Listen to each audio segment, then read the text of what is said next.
wabarakatuh. Halo semuanya, kami dari kelompok 4, Prodi Ekonomi Pembangunan dari Fakultas Ekonomi dan Bisnis Universitas Lampung. Di sini kelompok kami akan membahas tentang bab 12, yaitu mengembangkan dan menetapkan harga produk dari mata kuliah pengantar bisnis yang diampu oleh Ibu dosen Dr. Nova Mardiana, SEMM.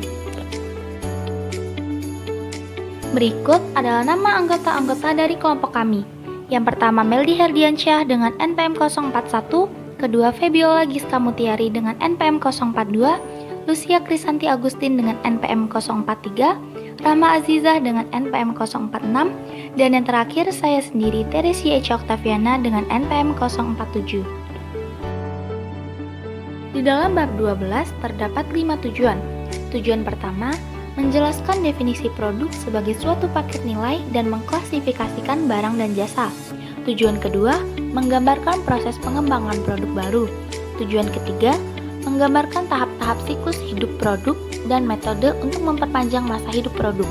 Tujuan keempat, mengidentifikasikan berbagai tujuan penetapan harga yang menentukan keputusan mengenai penetapan harga dan menjelaskan alat-alat penetapan harga yang digunakan dalam membuat keputusan tersebut. Dan tujuan yang 5, membahas strategi penetapan harga yang dapat digunakan untuk beragam situasi, persaingan, dan mengidentifikasikan taktik harga yang dapat digunakan untuk menetapkan harga.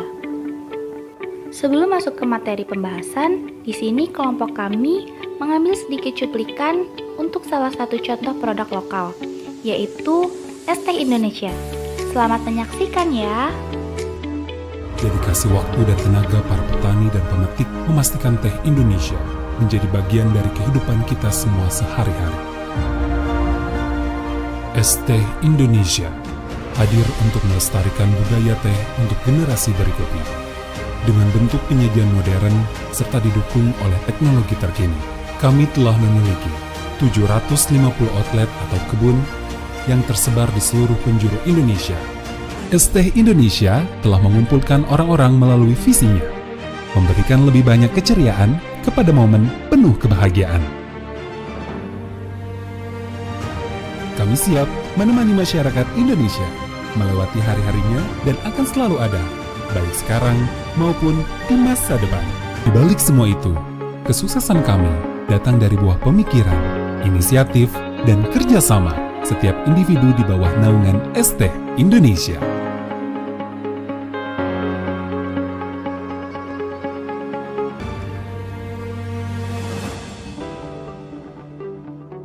Nah, kan udah nonton video cuplikannya tuh. Sekarang kita masuk ke materi ya. Apakah produk itu? Produk adalah barang, jasa, atau gagasan yang dipasarkan untuk mengisi kebutuhan dan keinginan konsumen. Paket nilai atau value package. Paket nilai adalah produk yang dipasarkan sebagai kumpulan atribut bernilai tambah, termasuk biaya yang layak. Bauran produk. Bauran produk adalah kelompok produk konsumsi, produksi, atau keduanya yang dibuat untuk suatu perusahaan agar tersedia untuk dijual. Misalnya rice cooker, blender, dan contoh lainnya. Kemudian ada klasifikasi barang dan jasa yang terdiri dari produk konsumsi dan produk industri. Di dalam produk konsumsi terdapat barang kebutuhan sehari-hari, contohnya seperti susu dan beras. Jasa kebutuhan sehari-hari seperti laundry. Lalu ada barang belanja, contohnya seperti spare part kendaraan dan kaos. Jasa belanja seperti asuransi. Ada juga barang kebutuhan khusus seperti gaun pengantin. Dan jasa kebutuhan khusus seperti catering resepsi pernikahan. Berikutnya produk industri. Di dalam produk industri terdiri ada barang biaya beban seperti tembakau yang diproses menjadi rokok. Lalu jasa biaya beban seperti transportasi. Ada juga barang modal seperti gedung, jasa modal seperti pemeliharaan gedung dan peralatan. Oke, selanjutnya kita masuk ke pengembangan produk-produk baru. Merupakan kewajiban bagi suatu perusahaan untuk terus mengembangkan produk baru apabila perusahaan tersebut ingin dapat terus bersaing di dunia pasar. Proses pengembangan produk baru Dalam proses pengembangan produk baru, ada dua hal yang perlu diperhatikan, yaitu tingkatan mortalitas produk, tingkatan kekuatan suatu produk yang berhasil di pasaran. Yang kedua, percepatan masuknya produk ke pasar. Dalam hal ini, setiap waktu menjadi sangat berharga, karena apabila suatu produk baru yang dibutuhkan konsumen diperkenalkan kepada konsumen lebih awal dan didahului oleh pesaing lain, maka kemungkinan sukses akan semakin besar. Tahap proses pengembangan. Ada 7 langkah dasar dalam proses pengembangan ini. Yang pertama, gagasan produk. Yang kedua, penyaringan. Yang ketiga, pengujian konsep. Yang keempat, analisis bisnis. Yang kelima, pengembangan prototipe. Yang keenam, pengujian produk dan pemasaran. Dan yang ketujuh, komersialisasi. Variasi dalam proses jasa. Dalam mengembangkan jasa, ada 2 perbedaan penting dalam 7 langkah, yaitu yang pertama, gagasan jasa atau pencarian gagasan jasa yang mencakup tugas. Yang kedua, ada rancangan proses jasa.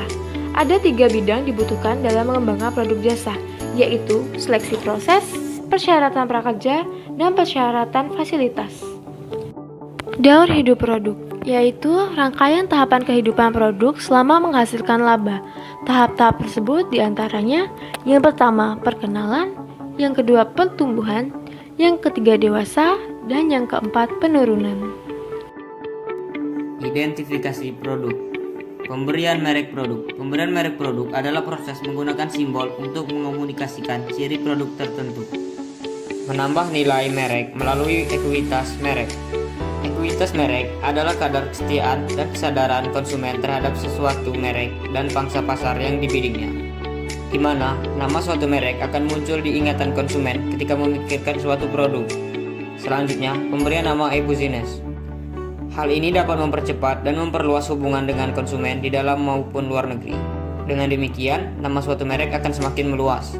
Jenis-jenis merek. Adapun jenis-jenis merek secara umum diantaranya, yang pertama, merek nasional adalah produk bermerek yang diproduksi dan didistribusikan secara luas oleh produsen dan membawa nama produsen.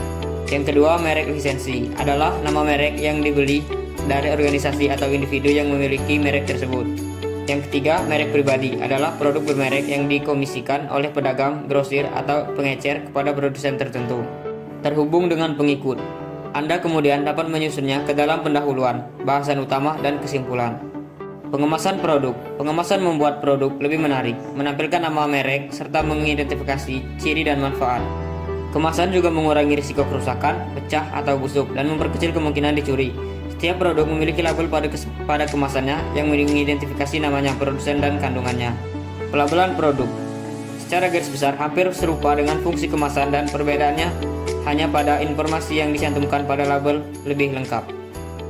Menetapkan harga. Penetapan harga adalah proses menentukan berapa yang akan diterima perusahaan dalam penjualan produknya. Dalam penetapan harga, manajer memutuskan berapa yang akan diterima perusahaan sebagai imbalan produknya. Tujuan penetapan harga. Tujuan penetapan harga merujuk pada tujuan yang ingin didapatkan produsen sebagai akibat dari keputusan penetapan harga. Ada beberapa tujuan dalam penetapan harga, diantaranya tujuan memaksimalkan laba. Dalam menghitung laba, para manajer harus mempertimbangkan biaya bahan produksi dan tenaga kerja. Selain itu, mereka juga harus mempertimbangkan sumber daya modal terkait yang harus dimiliki perusahaan untuk menghasilkan tingkat laba itu. Dengan demikian, banyak perusahaan menetapkan harga untuk mencapai tingkat return on sales atau investasi modal yang ditargetkan. Selanjutnya, tujuan pangsa pasar. Pangsa pasar adalah persentase dari total penjualan pasar bagi perusahaan tertentu untuk jenis produk tertentu. Untuk mendapatkan pangsa pasar yang tinggi, beberapa perusahaan menetapkan harga rendah dan sedikit laba demi mendapatkan pembeli yang mau mencoba produknya. Bahkan bagi produk yang telah mapan, pertimbangan pangsa pasar lebih utama dibandingkan memaksimalkan laba. Karena saat suatu perusahaan mendominasi pasar, penjualan akan lebih banyak secara kontinu, dan dengan demikian akan mendapatkan laba yang lebih besar meskipun dengan harga yang rendah. Dan yang terakhir adalah tujuan bisnis. Dalam perkembangannya, sistem belanja dengan menggunakan internet jauh lebih efisien daripada harus mendatangi satu persatu toko. Hal ini dikarenakan internet memberikan hubungan yang lebih langsung antara produsen dan konsumen, dan juga konsumen terhindar dari biaya grosir dan eceran sehingga harganya lebih murah. Oke, materi yang selanjutnya yaitu strategi dan taktik penetapan harga. Strategi penetapan harga itu penting karena penetapan harga memiliki dampak langsung pada pendapatan dan sangat fleksibel. Ada beberapa cara strategi penetapan harga dalam produk-produk baru maupun yang sudah beredar, yaitu penetapan harga di atas harga pasar, memanfaatkan asumsi-asumsi umum bahwa harga lebih tinggi berarti mutu lebih tinggi. Selanjutnya, penetapan harga di bawah pasar berfungsi jika perusahaan dapat menawarkan produk dengan mutu yang dapat diterima sambil menjaga biaya di bawah pesaing yang menetapkan harga lebih tinggi. Kemudian, penetapan harga mendekati harga pasar adalah pilihan lainnya. Yang kedua yaitu penetapan harga produk baru. Perusahaan-perusahaan yang menetapkan harga produk baru harus memilih antara dua opsi kebijakan penetapan harga. Yang pertama, penetapan harga mengapung. Menetapkan harga awal yang tinggi untuk menutup biaya dan menghasilkan laba memungkinkan perusahaan mendapatkan laba besar atas masing-masing barang yang terjual. Tenaga pemasaran harus meyakinkan konsumen bahwa produknya benar-benar beda dari produk yang ada. Yang kedua, penetapan harga penetrasi. Menetapkan harga awal rendah untuk memantapkan produk baru di pasar. Dan yang ketiga yaitu penetapan harga tetap versus dinamis untuk bisnis daring. Kemudahan informasi yang didapatkan lebih konvensional. Hal ini menjadi mudah karena aliran informasi di internet memberitahu seluruh dunia dalam waktu singkat adanya perubahan dalam ketersediaan produk. Materi selanjutnya yaitu taktik penetapan harga. Terlepas dari strategi penetapan harganya, perusahaan yang menjual banyak barang dalam satu kategori produk sering menggunakan satu penetapan harga lini, yaitu menawarkan barang-barang dalam kategori tertentu pada sejumlah harga yang terbatas. Dengan menetapkan harga lini, toko menetapkan terlebih dahulu 3 atau 4 titik harga di mana produk akan dijual. Yang kedua, penetapan harga psikologis. Memanfaatkan fakta bahwa pelanggan tidak benar-benar rasional ketika melakukan keputusan pembelian penetapan harga ganjil genap. Didasarkan pada teori bahwa pelanggan lebih menyukai harga yang tidak ditawarkan dalam angka bulat. Yang ketiga yaitu pendiskonan. Seringkali penjual harus menawarkan pemotongan harga atau diskon untuk merangsang atau meningkatkan penjualan. Selanjutnya, penetapan harga internasional. Dalam penetapan harga internasional harus menyesuaikan dengan kondisi konsumen dunia. Strategi alternatif diperlukan untuk meningkatkan pangsa pasar asing dengan cara menetapkan harga produk di bawah biaya. Sebagai hasilnya, produk tertentu akan diberi harga lebih rendah di pasar asing daripada di pasar domestiknya. Nah, dari semua materi yang sudah dijelaskan tadi, dapat ditarik kesimpulan bahwa secara keseluruhan, untuk menciptakan produk baru yang berhasil, perusahaan harus memahami pelanggan, pasar, pesaing, serta pengembangan produk yang memberi nilai unggul bagi para pelanggan. Perusahaan juga harus mempunyai rencana produk baru yang kuat dan mempersiapkan proses pengembangan produk baru yang sistematis. Pengembangan produk baru bisa dimulai dengan penciptaan ide. Ada banyak ide yang berasal, ada dari sumber internal, ada juga yang berasal dari sumber eksternal.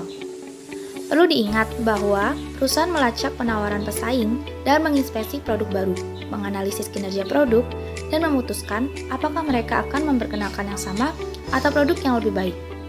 Selain itu juga, mengembangkan produk baru perlu pula adanya nama atau merek yang akan dikenal luas oleh masyarakat. Dengan begitu, produk yang dipasarkan juga lebih cepat akan berkembang. Perlu diketahui bahwa harga produk juga sangat berpengaruh bagi perusahaan. Perusahaan perlu menetapkan harga akhir yang merujuk pada tujuan yang akan didapatkan dengan mengukur potensi dampak sebelum menetapkan harga akhir. Gimana nih materi yang dijelaskan tadi? Semoga materi yang dijelaskan oleh kelompok kami dapat menambah ilmu buat teman-teman semua ya. See you, bye!